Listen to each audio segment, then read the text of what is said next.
Hello and welcome to another fun-filled edition of Adam's Music Box, where today we wish a very, very happy birthday to my favorite bass player of all time, Stanley Clarke.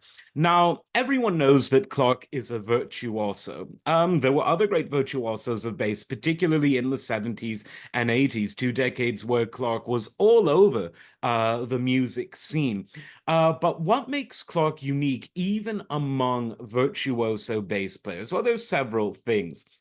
One is his sense of melody, his sense of harmony, his sense of song, which is a word that we sometimes forget when we're talking about jazz fusion, when we're talking about stuff where, genres of music where people are waiting around for the solos. But songwriting, composition is as important in those genres of music as in anything else, because what good is a solo if you don't have anything around it that is tasteful or emotive or interesting or fun or sad or beautiful or anything, any of those, that gauntlet of emotions? It's like a sandwich with good meat on stale, moldy bread. It doesn't work.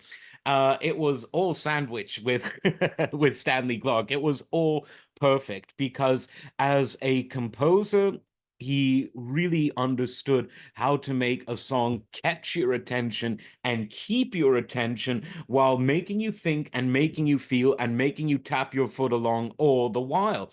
And because the writing was so good, you didn't really think, oh, I'm listening to this genre of music or that genre of music. With Stanley Clarke, he really sort of hammered home the maxim that there's only good music and bad music, and Clarke's music was very, very good indeed. His solo albums all quite varied, and he definitely moved with the times in terms of production style, but in terms of his writing style, it was always just really, really bang on.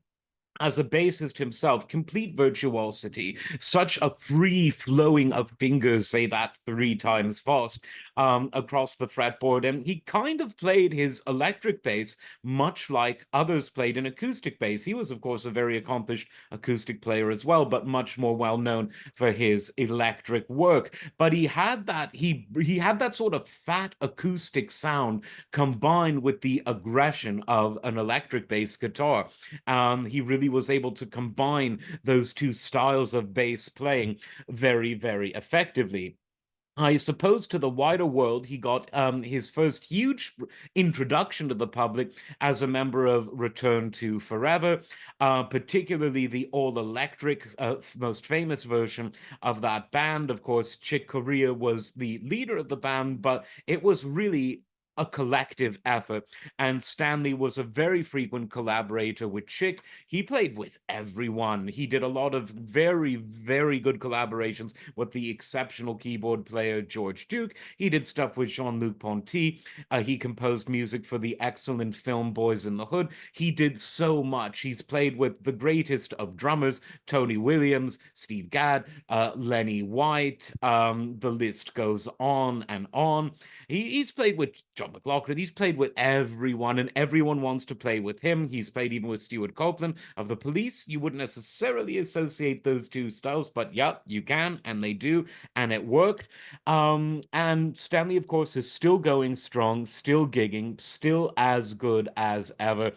If you go to his catalog and listen to just about anything he did, you really, really can't go wrong.